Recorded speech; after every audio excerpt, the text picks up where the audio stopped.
За, эрт дээр үеэс л Египтийг бурхад захирдаг байв. Бурхандаа нарны бурхан Рагийн хоёр хүү захирдаг байв. Нийл мөрөнд дагсан амьдралыг энэрэнгүй бурхан Осирус, харин цөлийг Сет удирддаг байж, цаг хугацааны эрэхэнд Осирус өөрийн суудлыг хүү Хорусдаа шилжүүлэх болсон ба энэ үйл явдал ах トゥ бурхтын харилцаа түүгээр Египтийн хувьд яг шийдэх ажээ. За тэгвэл дараагийн хаан юу хийж байгааг харъя. Унтаж байна. Өчигдөр шоу үзсэн бололтой. Ер нь бол ангийн найраа хийж. Нэрэ бурхад алтан цустай. Мань хэдээс нэлээд том. Хоороос усанд ороод байж байсан найз охин хүрээд ирлээ. Тэр бол хайрын охин Тэнгэр Мия. Харин хоороос бол манайхаар одоо дуа сохрол гэсэн үг. 3 зүйлийн цаатахыг хардаг ирдэ. Өнөөдөр хаан ширээ залгамжлах ёслол болох юм байна. Тэгээд хамаг гоёл чимэглэлээ зөөгээд Миач түүнийг сайхан харагдаж байна гин.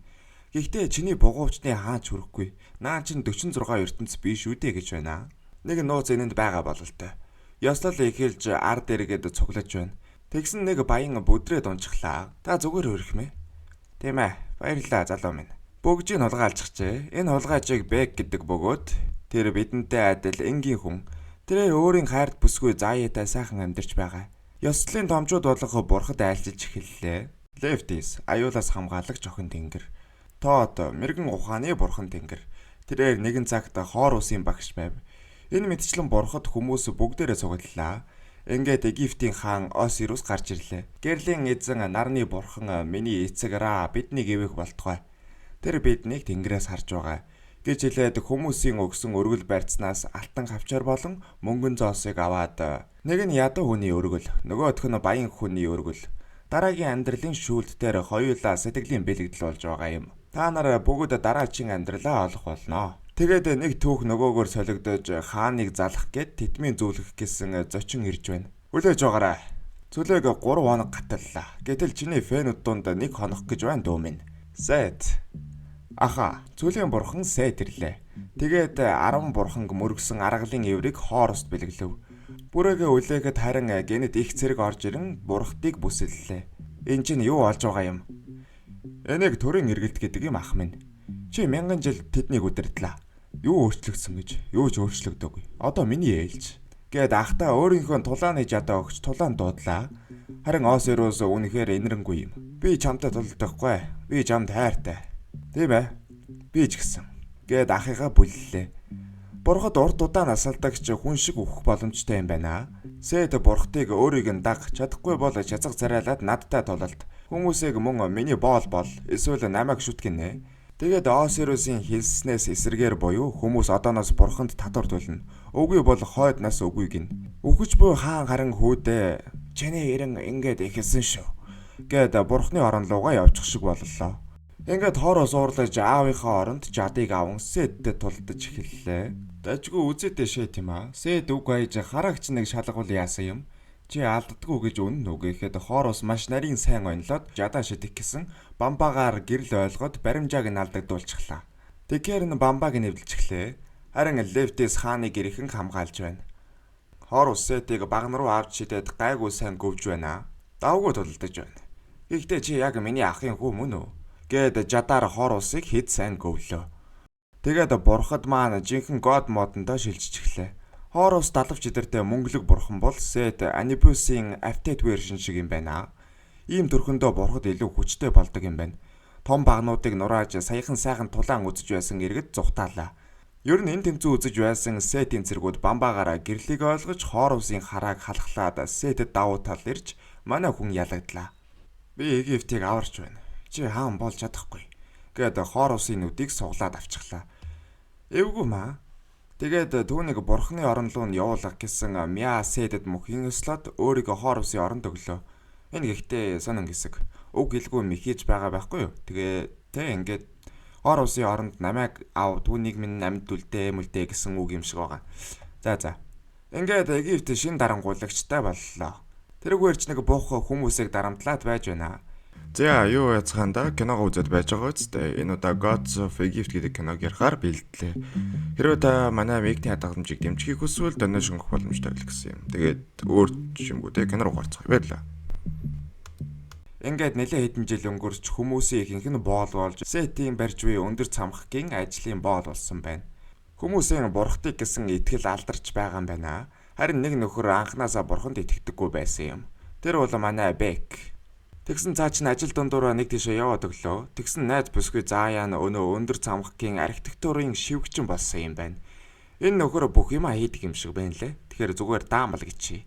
Тэр хүүхэнтэй Заяаг загнаж яваад яваад өглөө. Дараа нь харин Бек ирж байна. Нууцаар уулздаг юм байна. Бекээс ялгаатай нь Заяа бурхтад итгэдэг бөгөөд хоор усын үнэнч пэнэж. Тэгээд нэг зүйл харуулъя гин. Тэгсэн Сетийн их зэрэг дайнаас иргэн ирж байна. Дүүрэн алттай алтыг нь өнөөдөр агуулах руу хийх учраас тийшээ өнөөдөр л орох боломжтой. Орвол дотор нь хоор усын нүд байгаа гэсэн. Тэгээд үүнийг Бекээр хулгайлуулах гээд байгаа юм байна. Тэгээд даамлын архиваас тэр агуулгын зургийг нь харж тийшээ орохын тулд үхлийн зангуудыг давах хэрэгтэйг мэдлээ. Бек харин энийг хийж чадах юм шиг байна. Нөгөө талд дайнаас эргэж ирсэн Сет өөрийн альбан бус амраг Мята хөлбөм бөгдлөө. Тоглолт дуусаад байж байсан даамл ороод ирлээ. Тэр Сеттэй их ойр ажилдаг юм байна. Өнөө өндөр цамхгийг Сет өөрийн аав нарны бурхан Рад зориулж барьж байгаа юм байна. Цамхаг ингээд л болоо юу? Арай өндөр болгох арга байхгүй юу? Йоо эрхмээ. Арай өндөр болго. За болох арга байхгүй хаа. Би тоглож байна даамлаа. Ха. Над тэлээч даамлаа. Аав чинь чамайг яагаад уран барилгаж болгосон юм? Би ахнараасаа ер нь бусдаас хамгийн шилдэг нь байсан юм. Тийм ээ. Зөв шүү. Миний эцэгч гэсэн намайг ахаас минь шилдэг гэдгийг харах болно. Орой болж манай хулгайч харин алт зүүж байсан тэргэнд зүгдээд суучихлаа. Тэгээд ямар ч гэсэн агуулгад нэвтрлээ. Нэг чулуу өсөглөө доош нь унагсан тэр доор амар их хилэн цойж байна. Ямар ч гэсэн эхний зангны өмнө ирлээ. Яадаг юм бол гэсэн голдон зутгсан чулууг сүүдрээр хаахад л жаднууд гарч ирээд тавцан хавчиж байна. Тэгэхээр энэ чулуун дээрх гэрлийн тусгалыг хааж болохгүй юм байна. Манай хүн бамбраа яг игц дээр бариад гэрлийн тусгалыг хаахгүй явсаар эхний зангийг давлаа. Хоёр дахь нь тойрогн занг гинэ. Тэгэхээр нь тойроод явчихсан зүгээр байна. Тэгсэн гинэд хоёр талд сэлэмтэй хөшөөнүүд нүүдэлж эхэллээ. Бек ёстой уран нарийн бултаж явсаар байгаад гараад ирлээ. Гурав дахь зангны талаар харин юу ч байдаггүй. Харин цаана нь нүд харагдаж байна. Манай хүн азаа үзэхээр шийдэж гүйж эхэллээ. Тавцангууд нэг нэгээрээ унаж Бек гүүсээр нүдийг аваад доош унлаа. Доор хилэнцүүд хүлээж байх ба азаар хоор усын нүд гэрэлтэж хилэнцүүд ойртож чадахгүй байна. Ингээд нүдийг авчихлаа. Заяа дээр ирсэн даамал харин юу болсон гэв. Миний гэрт янаг амаргийн харилцаагаа үргэлжлүүлнэ гэж бодоо юу? Чиний хулгаасан зүйл хаана байна? Гэхэд Бек хоор усын бэлэгдэл алтан шигдгээ өглөө. Тэгээд энийг бас авсан гэд нүдийг гаргаж ирж гэрэлтүүлээд Заяаг нэг барьж авч үнсчихэд тэр гөлөглөө зүхтаалаа. Бараг л бүх зүйл бүтлээ гэж бодтол Заяаг зүрхэн тус газар нь даамал харавчихлаа. Заяа нас барахдаа би чамд хайртай. Өвхөл бол төгсгөл биш гэд нас барлаа. Зааш Бек явсаар хоор усын цөлөгдсөн сүмд ирлээ. Энд би минь ялзарч байна. Чи дарс авчрааг бол явж үз. Надад мөргөх хэрэггүй. Би мөргөх гэж ирээгүй. Тэгээд яах гэв? Хулгайч юу? Тийм ээ. Сэтэд алдсан зүйлийг чинь өгөхээр ирлээ. Миний нүдийг маань буцаагаад өг. Эхлээ тохирох зүйл байна. Чи бурхантай тохиролцсон гэж удаа юу? Гээд сохор хоороос дайрж эхэллээ. Мэдрэмжээрээ Бек рүү дайраад Бекч бултах дундаа хоороосаар нэг хүнийг үхлээс авруулмаар байгааг хэллээ. Тэгсэн хоороос тех боломжгүй гинэ. Тэгвэл би нүдийг чинь нээл мөрөнлөө шидлээ гэхэд түүнийг ямар ч гэсэн аваад ир гэж байна. Амьд хүмүүстэй үлд. Эдэрхий ороодчээ. Түүнийг аварч чадахгүй. Нэгэнд нас орсон болохоор өчүүхэн зарцаа хойд амьдралд нь хөтлөе гэж хэлээд Анибусыг доод ертөнцөөс дуудаж Заяагийн сүнсийг хөтлүүлэн явууллаа. Тэр хойд насандаа очихын тулд шүүлтэд орох ёстой.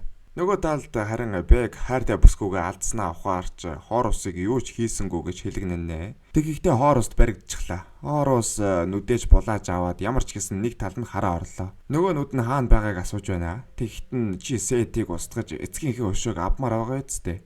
Сетийн пирамидэд би яаж орохыг мэднэ. Яаж? Хэлээч. Өршөөн үз. Тэгээд даамлын архиваас барилгын зургийг харсан гинэ. Харин зөрүүд нь Заяаг аварч чадах уугүй юу гэж асуусаар шүүлтэнд орж байгаа хүн доод ертөнцөөр хэдэн өдөр явдаг юм байна. Энэ хооронд хоороос хаан ширээгээ буцааж авбал Анибусыг эргүүлж Заяаг буцааж авчирч ирж магадгүй гинэ. Тэгээд тэд аяллаа эхэллээ. Харин нөгөө талд Сет хооросын нүдийг алдсан мэдлээ. Тэгээд Заигийн чандар дээр ирж хоор усч явсанг мэдлээ. Даамлын нарийн зангуудыг хүн давж гараад нүдийг хулгайлсан сонсоод Египтийн хамгийн ухаалаг нь биш юм байна. Энэ улгаач байна гэж хэлээд бухаа хоор усын араас явууллаа. Харин хоор ус Бек 2 өндөр цохоор руу авирч гарч байна. Энд нарны бурхан Рад залбирал үлддэг юм байна. Бек түүнээс яах гэж энд ирсэн асуухад өвөөтэйгээ уулзах гэж гинэ.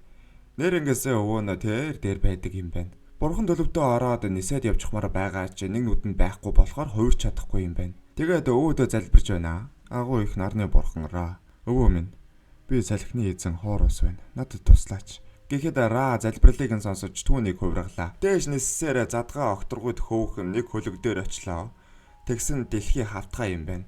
Нар түүнийг эргэдэг аж. Ра бурхан харваажийн жоохон буухай ааштай ширүүхэн бурхан байна. Хэлээч хоор ус.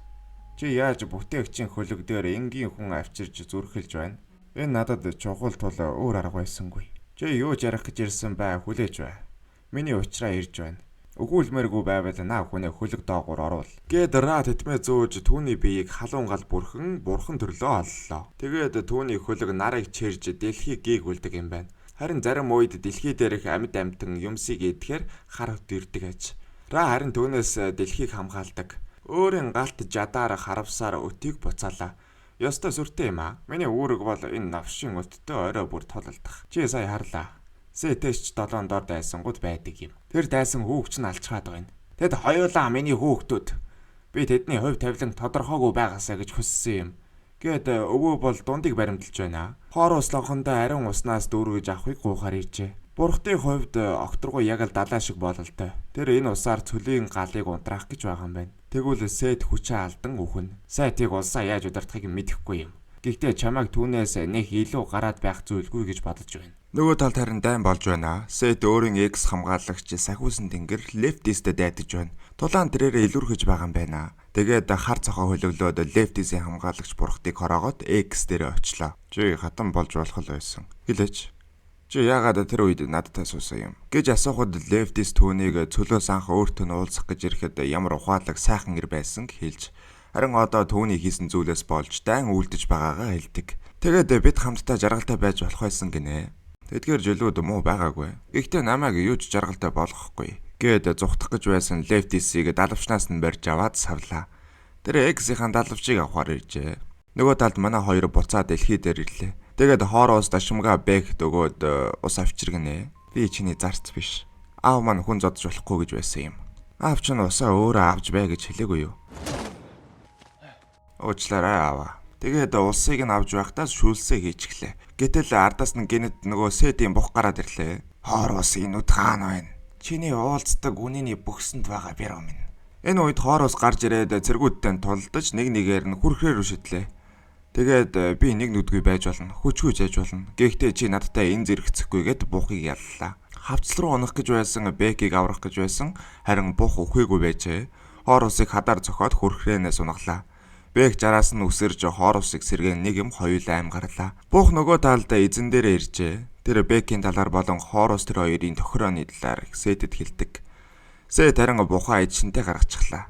Тэгээд хоёр эвгүй эмэгтэй зарцаа ардаас нь явууллаа. Тэр аль хэдийн дундаж ертөнцийн эзэн боллоо. Одоо харин үхсдийн ертөнцийг эзлэмээр байна гин. Үүнд нь мяг тусалж чадна гэдэг. Мяа өмнө үхсдийн туслах байсан юм байна. Харин одоо түүнийг өнөө бугуйч нь үхсдээс хамгаалдаг юм байна л да. Тэр дараа нь нууцаар цөлд хоор усыг харж байгаад Сэтэд баригдчихлаа. Сэт түүнлүү дайрахт нь харин бугуйчаа аваад үхсдийн ертөнцийн тамийн хэсэгт цорогдоод алга болов. Үхсдэд донд харин арай гэж бугуйчаа зүүгээд буцаа дэлхий дээрээ ирлээ. Харин хоор ус эцгийнхээ засварлэгт ирлээ. Аав нь хүмүүсийг оршуулахыг зөвшөөрснөөс хойш сүм болсон юм байна. Эцгээ алдсны дараа ээж нь амиа югүйтгэж их юм үзжээ. Тэгтэл толгодыг даваад өнөө Сэтийн зарцнаар могоо хөлөглөөд ирж байна. Сэтийн тэжээвэр амьтад байна. Тэжээвэр амьтад муурал тэжээвэр амьтан. Тэд маш хортой. Тэгвэл зогтцгаая. Зогтохаа? Тийм ээ, хүмүүс үргэл зогтдаг юм. Хурдангүйгээч чадахгүй нэ. Хурдангүйгээч чадахгүй нэ. Ингэсээр манай хоёр ямар ч гэсэн нуугдж дөнгөлөө. Тэгээд хараа муута бурхан маань тэдэн лөө шууд жад шидэж чадахгүй болохоор Бэг анхаарлыг нь татаж харин энэ үед хоороос хар могоонд жадаа сүлблээ. Харин цагаан могоо Бэгийн араас хөөж байхад нь хоороос араас нь дайрч эзэнтэй хамт хавцлаа сунаглаа. Сүмч энэ үед нуурж амжиж гарч ирэв. Хар могоо одоо үлдлээ. Тэгтэл Мя гарч ирж могоор уйх залхаад очлоо. Тэгээд жадыг нь суглаад өөрийгөө шатаа гэсэн тушаалгач байна. Хайрын охин тэнгэр маань өөртөө дурлуулад атхандаа оруулж байгаа нь энэ юм байна. Тэгээд Мяд Сетийн сүм рүү нэвтэрж түүнийг зогсоох талаар хэлдэг. Тэгтэл тэр сүмийг нь Спинкс хамгаалж байгаа юм байна. Үүдэнд нь хүнээр таавар таалгаж хариуг нь олж чадахгүй бол өчиггүй алж байгаа гинэ. Тийм болохоор хоороос мэрэгэн ухааны бурхан Тотоос тусламж гуйна гин. Ингээд цааш замдаа гарлаа. Явх замдаа хоороос Мяг өргөж авч яваад хуучны юм сэрглээ гэсэн. Мя хоороос өөрийг нь эхлээд авраагүй өдр гэж гомдлоод харин хоороос түүнийг ус руу шидчихлээ. Хөөе. Чи энийг усаар дүүрэг. Ядаж гуй гэж хэлээч. Чамтай маргалдах бодол алга. Усаар дүүрэг. Бурхан та нараа бүгдээрээ адилхан юм. Уг нь Мя түүнийг өөртөө дурлуулах гэсэн ч бүтсэнгүй. Хайртай хүнтэй байвал Мя өөртөө дурлуулж чадахгүй юм байна. Тэгээд Бэг түүнд Заягийн талаар хэлж хоороос түүнийг аврна гэж амласан талаар ярив. Харин Мя жоохон гайхаж байна. Нэг юм мэдэж байгаа бололтой. Тэгэж явсаар Тот дээр ирлээ. Тэр өөрийнхөө клонуудаар л зөвхөн хүрээлүүлдэг юм байна. Хоороос түүнээс тусламж гуйсан ч зөвшөөрөхгүй байна. Зүгээрээ би Спинксийн асуултанд хариулъя. Бүтлгүүдэх магадлал чинь ихслээд. Тийм ээ. Гэхдээ би Спинкст эрдэм мэдлэгийн бурхан чиний асуултанд хариулж чадахгүй гэдгээс айгаад ирээгүй гэж хэлнэ. Тэгтэл яагаад ч юм түүний хөлбрүүд түүнд эргэлзээд эхэллээ. За яах вэ? Би үүнийг хий. Явцгаая. Ингээд цөлийг гаталж явж байна. Чи түүнд худал хэлсэн байна. Чи ч Анибус ч хайртай эмэгтэйг нь авчирч ирж чадахгүй. Тэр өөрөө л үнд итгэсэн. Сүм рүү ороход Сетийг ял. Сүм рүү ороход бас Сетийг ялахад тэр надад хэрэгтэй. Чиний нүд чинь биш оюун чин сохорч. Тэгэхээр дэлхий яаж будгийг чи харсан юм уу? Тийм ээ, би тэнд байсан юм. Яаж бүтсэн юм? Би тайлбарлавал тархич нь хайлаад чихэр чинь гарна анд байна. Ингэж явсаар Сетийн сүм дээр ирлээ. Гэхдээ харуу бүрүү болохоор орно гинэ. Мя харин Бэкэд өөрийн бугуувчаа тайлбарлаж өгч байна. Тэр залуудаа үхгсдийг дараа амьдралд нь хөтэлдэг байж харин чөтгөрүүд түүнийг хуурч хоороос 46 чөтгөрийг устган энэ хамгаалах бугуувчийг түүнд өгч байж тэгээд чи айртай хүнийхээ төлөө хичээж байгаа гэдгийг тэд мэдэх хэрэгтэй. Тэгж байж итгэл нь алдрахгүй гинэ. Мя доод ертөнцийг харуулж Бэкийг Заяатай төрж болтгой атав уулзуулав. Ингээд тэд сүмийн өмнө ирлээ. Тэгтэл элсүүд нүүдлээд орох боломжгүй юм. Бэк хөдөлгөөн бүрийг нь ажиглаж байгаад сул заагаар нь нэвтрээд орчихлоо. Тэгээд нэг хүрд байх ба эсэн дундуур үсэж гарсаар хүрдийг эргүүлж эснүүдийг зогсон бусд нь орж ирлээ. Тэгээд цөлийн гал руу замжилнаа. Ингээд урд нь хамгаалагч Спинкс гарч ирэх ба Тот өөртөө итгэлтэйгээр асуултаа асуугнэ. Би хизээч байгаагүй. Гэхдээ үргэлж оршино. Хинч намайг харахгүй. Гэхдээ амьсгалдаг бүхэн надад итгэдэг. Би юу вэ? гэж асууж байна. Та нар юу гэж бодож байна? Би 5 секунд өгье. Энэ хооронд нэрээ онгорхоос өмнө 30k хүрье. Тэгвэл би яг пяв авч бол. За. Тэгэхээр Тод ч бас ихэндээ буруу хариулаад хариуд нь Спинкс хоороосыг хан руу савж байхад нэг юм зөв хариултыг олдог. Тэр бол маргааш. Ингээд үүд нээгдэж цөлийн гал харагдаж байна. Тэгтэл Генет зан гарч ирээд Мя хоороос хоёрыг барьчихлаа. Сет Генет гарч ирээд шууд Тотын дархийг авчихв. Тэр бурхтын чадваруудыг цуглуулад байна.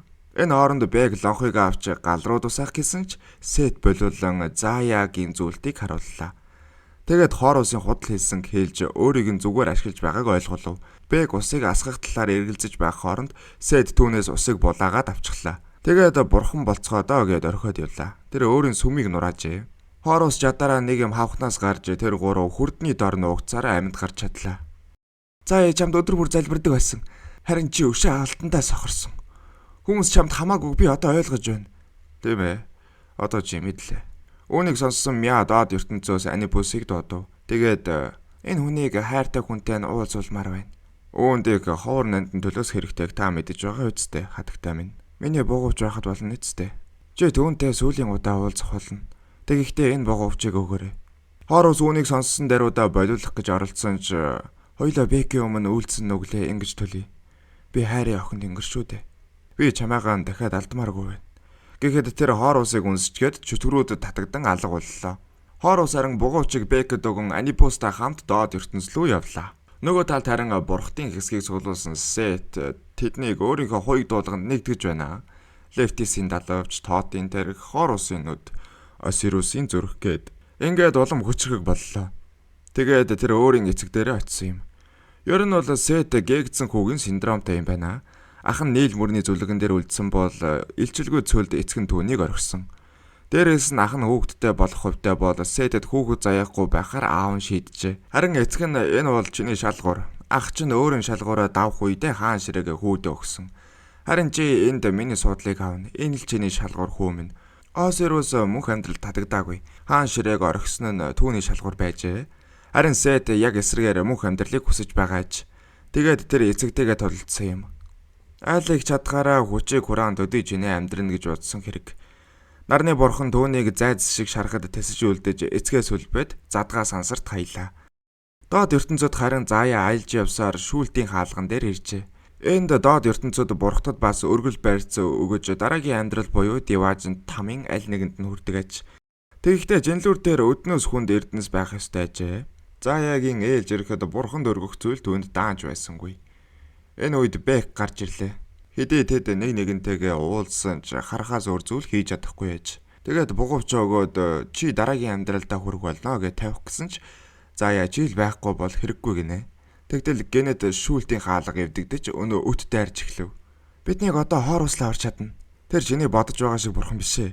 Тэгвэл түүнд боломж олго. Би удаан өтний дайралтыг барьж дийлэхгүй. Хэрэв агаарын эзэн үүнийг зогсоож чадах бол түүнд л итгэх хэрэгтэй. Дэлхий дээр боцож ирсэн даруйда хоор уст бууж өгж болохгүй хэлэн Заяа түүнд итгэсээр байгааг хэлв. Тэгээд хот руу буцъя гинэ. Хот их хол. Гэхдээ энэ үед Лефтисийн хүлэг ирж манай хоёрыг хот руу авч явлаа. Бурхад өгтөгч дээрээс хараад байж байдаг бололтой. Сэт харин өтийг тулаан дуудаж байв. Өт нийл мөрнөөс эхлэн амьд амтан юмсыг залгиж байлаа.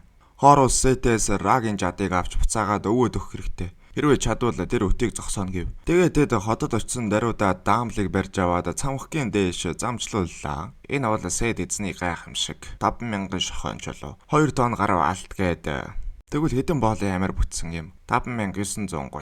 Үгүй.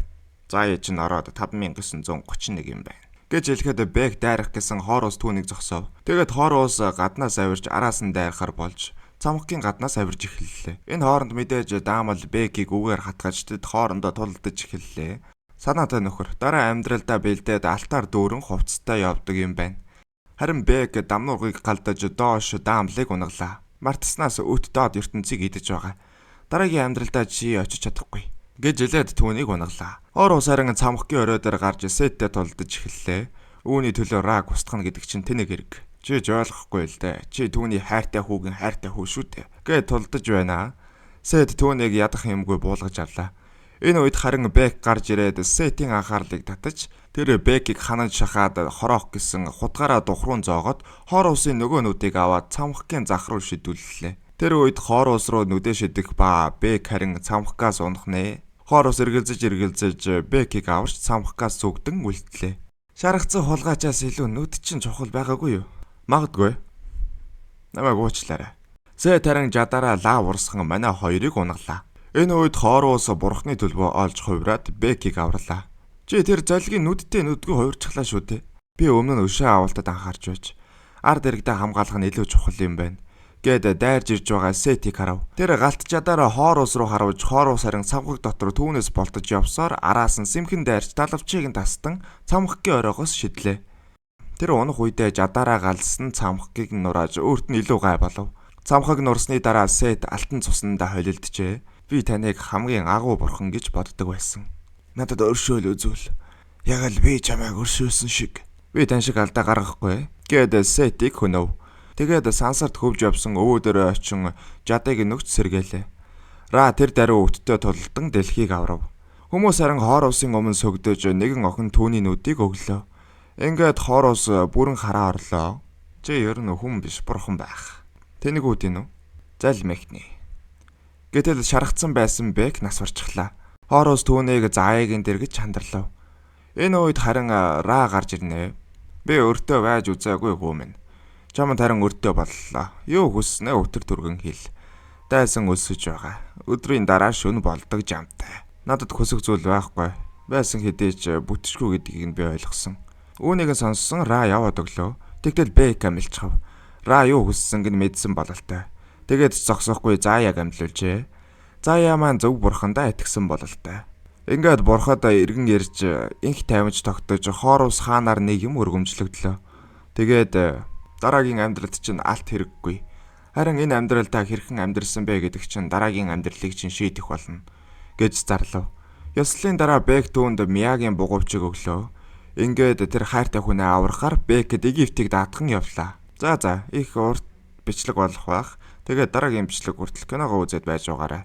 Микний хадгаламжийг дэмжихийг хүсвэл доношин өгөх боломжтой гэдгийг сануулъя.